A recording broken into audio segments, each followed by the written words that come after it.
I have been wondering this week a lot about the topic of connectivity.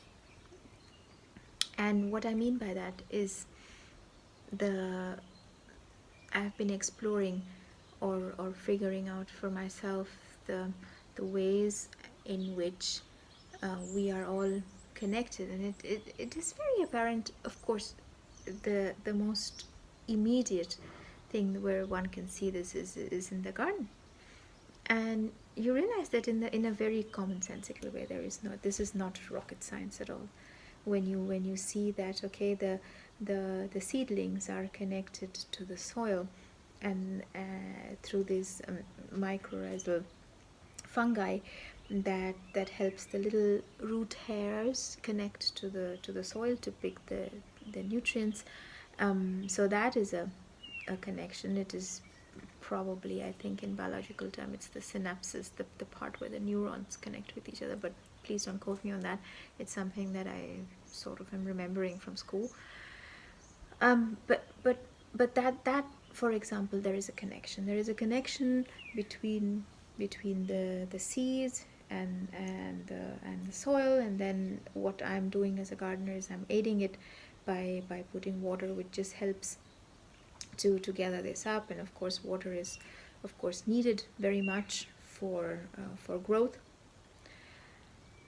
And then I see how the air in turn has also a very subtle role to play in this. Maybe not as obvious or not as evident as the soil and water, but the air as well. So what happened was that the last week actually was relatively cold here. Relatively, but what I mean by relatively cold is it was below 10 degrees, which for me is very cold. But for this area, it's not unusual to have a cooler March. And then you realize that the growth stalls, because obviously what they want, what the seedlings need is the warmth in the air, is this lightness, the warmth that is going to enhance the growth. So the air, of course, plays a very an important role in this as well. So again, there is this connection between the seedling, the soil, the water, the air. So now I'm bringing in all these elements together, and to see that, okay, when all of these things play out in the way they are supposed to be, in the proportion in which they are supposed to be. So there is always this balance, this game of balance that's happening, right? And you add to that the very ethereal dimension of energy. And you know that no matter, because I'm not sure if this experience has happened to you, but it has happened to me quite a number of times, is that I may have the absolute seeds that have been guaranteed for germination, absolutely guaranteed. I may have had the super compost that I have used for my seedlings, given them everything that by the book that's written that they need, given them water, just the exact amount, not too much, not too little, made sure that there was warmth, and yet they did not germinate, and yet it didn't happen. And so I started to think about this other element, that is also needed, and that's the energy factor. That is the God factor, the divine factor that's needed. That's the last part. That's the puzzle piece, the last bit that needs to complete the full puzzle. And I don't know why it didn't happen. There could be a numerous number of reasons, or lots of reasons why maybe the last factor did not come up. Maybe the time was not right. Maybe it was not meant to be. I don't know. I really don't know. But throughout my journey in the garden and in my life, I always realized that no matter what I do, and no matter how correct or false I might be, I always come to a point where my efforts have to stop because something other than me needs to take over. Something bigger than me now needs to happen. And that for me is the time when the connection really blossoms, because then I realized that I did everything that I could and that was supposed to be done. But now a bigger dimension has to come in. And once that happens, that is when I know that everything will fall in place. Now, like I said, that this connectivity is very evident in the garden, obviously. And when I think about life in general and how this relates to life as well, I think that is actually also very true in everything that we do. In everything that we do, whether it is through mundane things like, I don't know, cleaning the house or cooking or shopping or just doing the laundry or whatever it is. If we can do it with this element of knowing, of the wisdom that we do that much and then something else takes over. And that something else guarantees that the connection works. And that we have no control over that.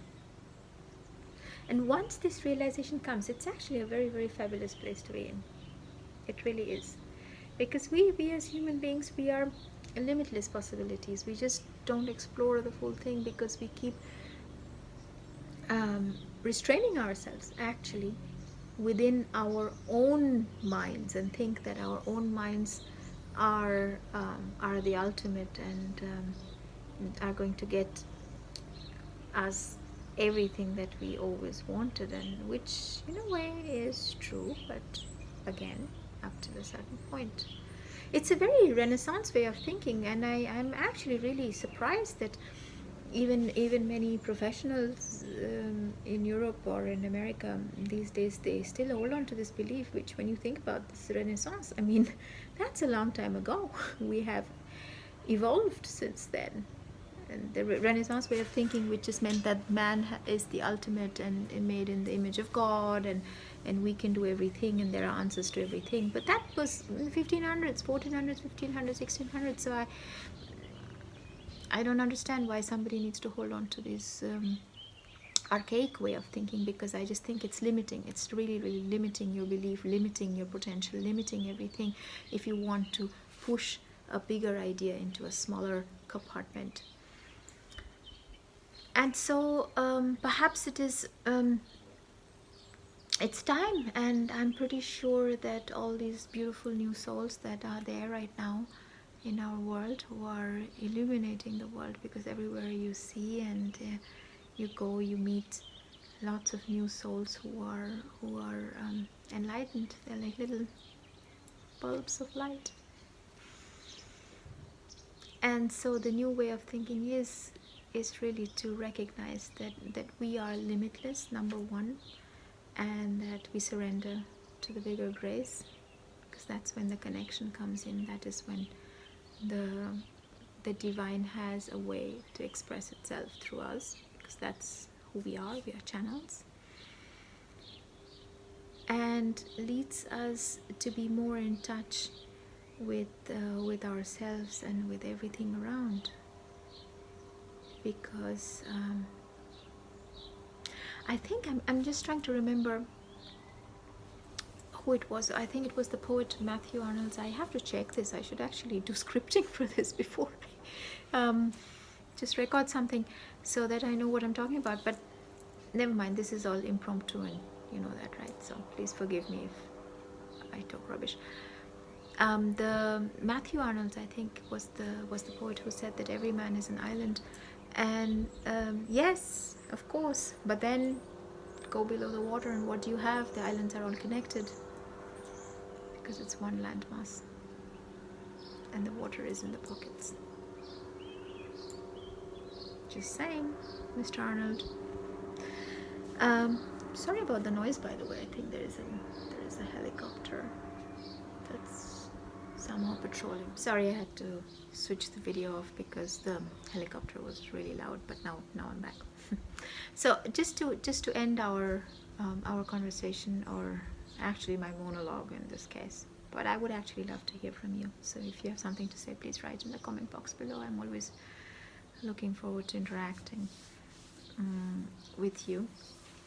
Yeah, I guess it's once we recognize that there is this innate connectivity in not just who we are and how we relate to our surroundings or our experiences and everything that we have, but that is something that's inherent in all of us. That's when we actually start recognizing that we are one whole and that we are not separate. So this recognition of this oneness, I think that is probably going to be the saving factor for everything, because once we recognize that we are not separate, that we are all connected, and that it is all just one whole, that's when we will stop doing all nasty things or hurting each other or all kind of rubbish that we do even to the environment or to other animals or to other people, because nothing is separate, because below these islands we are all connected, and it's just the water that is hiding the connection. But we know, right? I mean, we are enlightened beings. We know that there is this connection. We know that we are all one. We know that the energy that flows, the divinity that flows in all of us and everything, is the connecting factor. That is the cherry on the cake. Yeah, so that recognition, and not just recognizing it, but letting that empower us and empower every action that we do, and let that be the deciding factor of everything that we do in life, whatever action we take or inaction we take, because that's important as well. And inaction is also a kind of action. Not doing something is also doing something. if you know what I mean. That's very powerful. That's really, really powerful. So yeah, let us hope that we all are connected, that we all recognize our connection, that we all recognize our oneness, our wholeness, our ability to carry each other, to support each other, to become a community. That's where we are heading. That's where our generation is going to, our next generation, our children's generation, our grandchildren's generation. So let us be the harbinger of this beautiful news that we are all connected in divine grace and power, and let us see ourselves as these beautiful beings that are there to help each other as on our journey forward.